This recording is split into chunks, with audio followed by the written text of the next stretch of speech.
Hello everyone, welcome back to our YouTube channel. This is English classes by Preeti ma'am. Hope you all are fine and doing well. As you know, grammar is like a key to unlock the communication skill. आज हम बात करते हैं, आपके लिए मैं एक quiz लेके आई हूँ, मिक्स्ड इंग्लिश क्विज क्वेश्चंस, और it is of 20 marks.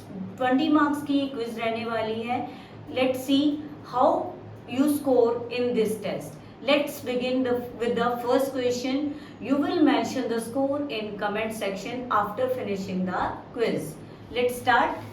First question is dash marry Noor, I want to go to London. Dash marry Noor. नोर और नाइदर का हमेशा पेयर होता है, ना तो मैरी और ना मैं चाहता था लंदन जाना, चाहते थे लंदन जाना। अब यहाँ पे आइदर नहीं आएगा, बोथ नहीं आएगा, नोट नहीं आएगा। The right answer is A, neither. Neither भी बोलते हैं कई लोग इसको, neither. We enjoyed dash at the party. अब इसमें क्या आएगा, वी एंजॉयड। इसमें हम बात कर रहे हैं प्रोनाउंस की। प्रोनाउन में वी के लिए क्या यूज किया जाता है, आवर सेल्व्स। ठीक है, प्लूरल है we enjoyed ourselves. The right answer is ourselves. Next is what time did he dash there. अब यहाँ पे बात करते हैं डिड। जहां भी डिड हो वहां first form of the verb लगती है। गेट्स नहीं आएगा, गॉट नहीं आएगा, गॉटन नहीं आएगा। The right answer is B, gate.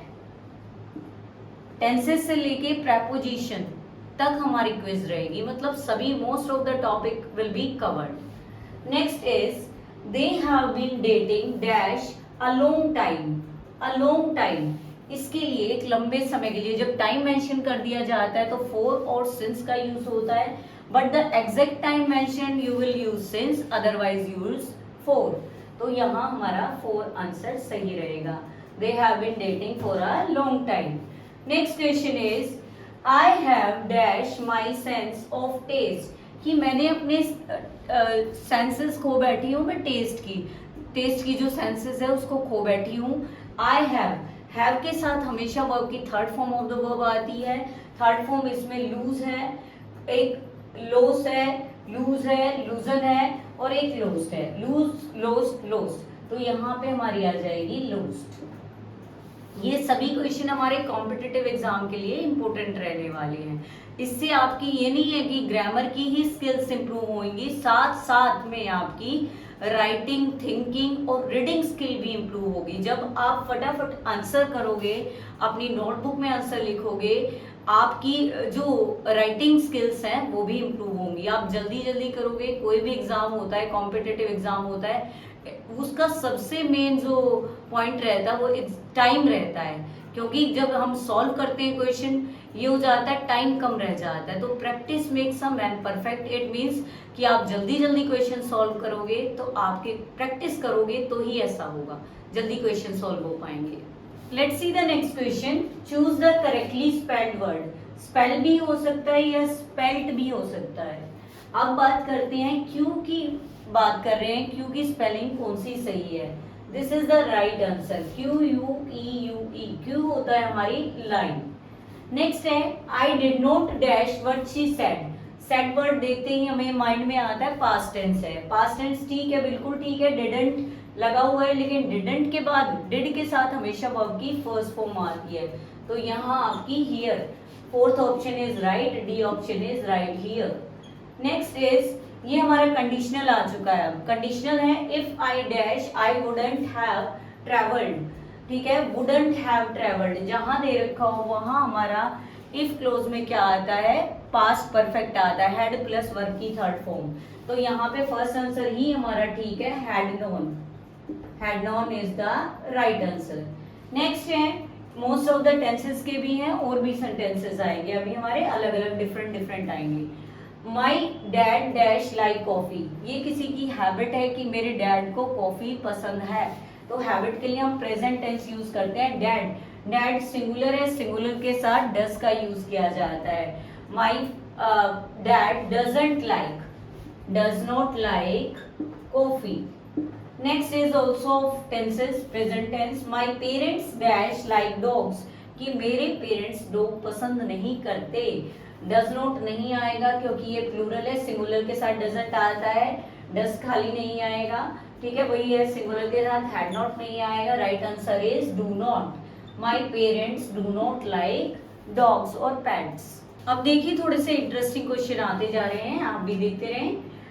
Peter dash me his new car yesterday. Yesterday क्या होता है, पास्ट होता है, तो पास्ट के लिए सेकेंड फॉर्म यूज होती है, शोड आ जाएगा, C option is right, Peter shod. Next है I can't dash to buy a new car. ये क्वेश्चन ऐसे आ गए हैं जैसे क्लोज टेस्ट होते हैं, यानी वर्ड को उस वर्ब को, सही वर्ब को लगाना होता है। वर्ब अलग अलग डिफरेंट वर्ब होती है, सेम वर्ब नहीं होती, यानी इसके अकॉर्डिंग क्या वर्ड लगेगा या क्या वर्ब लगेगी वो देखते हैं। I can't dash to buy a new car. I can't afford, afford लगेगा इसके साथ कि मैं अफोर्ड नहीं कर सकता नई कार खरीदना, ना स्पेंड लगेगा, ना थिंक लगेगा, ना पे लगेगा। इस तरह की क्वेश्चन जो हमारे स्क्रीनिंग एग्जाम होते हैं, किसी भी उसके कॉम्पिटिटिव एग्जाम्स होते हैं, या फिर बहुत ही जो इम्पोर्टेंट एग्जाम्स होते हैं ना हमारे कॉम्पिटिटिव जो एग्जाम्स होते हैं, जिनमें अलग अलग तरह के एनडीए का हो गया, एसएससी का हो गया, सीजीएल का हो गया, तो उनमें इस तरह के क्वेश्चन में देखने को मिलते हैं। नेक्स्ट है do you dash if I open the window. Do you mind क्या आएगा, do you mind if I open the window. A option is the right answer. Next is choose the word correctly spelled word. ये भी बहुत ज्यादा आते हैं, इस तरह के क्वेश्चन भी इंपॉर्टेंट जो कॉम्पिटिटिव एग्जाम्स होते हैं उनमें बहुत आते हैं।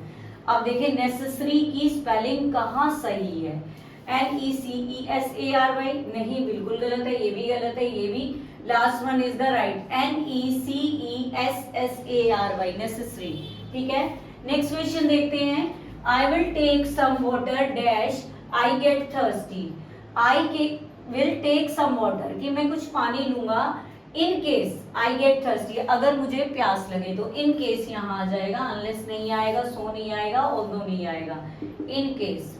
First answer is right, A option is right. Next है I dash my book at home कि मैं अपनी बुक को घर भूल आया।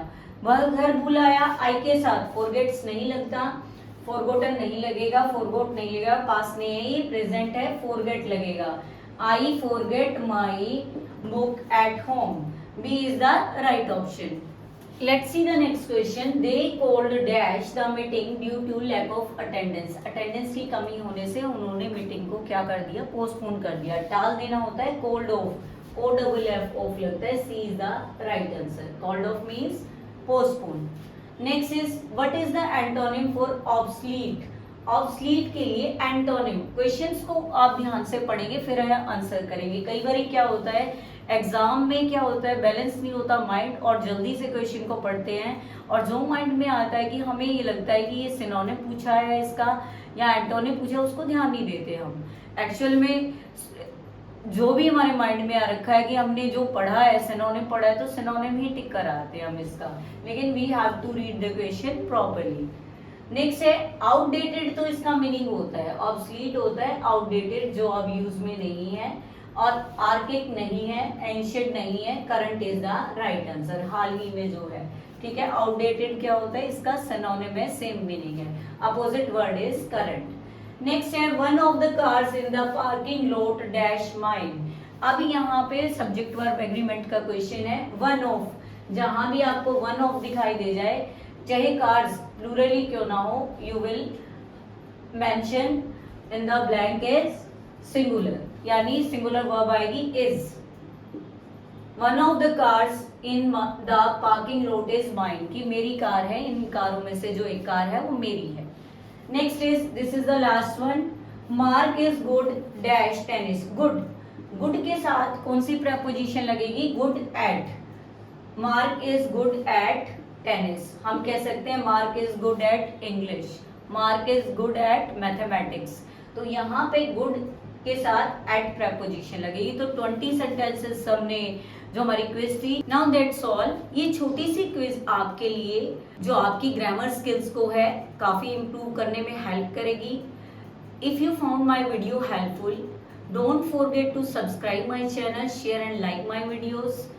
See you soon in the next video, students. Keep practicing, keep learning. See you soon in the next video.